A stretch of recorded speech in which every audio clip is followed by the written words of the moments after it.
If you first tried writing this without paying attention to the edges, your code might have looked something like this.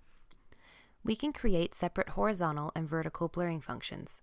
Let's look at just the horizontal blur. We'll first make a copy of our input array to store our output values. This lets us avoid compounding the blurring effect as we move along. We'll get the image dimensions, and we'll run a nested for loop to iterate over all pixels in the image. Inside the loop, we'll need to average each pixel with its left and right neighbors. To take an average, we just sum up all of our values and divide by the number of values. Here's an equivalent way of calculating the average. At the end, we'll return the output array of new values.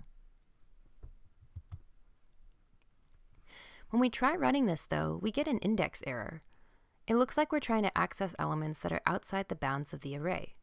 Let's look at a version that avoids this issue.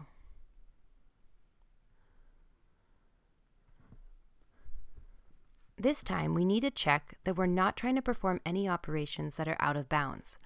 Notice that if we're on an edge pixel, without, for instance, any left neighbor, we can pretend that its missing neighbor would just be the same as itself, so we can multiply by 2/3. We can make the same assumption for pixels along the right edge of the image. We next write analogous code for a blur in the vertical direction, and we define at the end a combine function for both horizontal and vertical blurring. If you look at the plot, you may notice that the blurring effect is not very strong. Instead of calling the blur function over and over again to increase the effect, we can restructure our code to accept a blur radius parameter.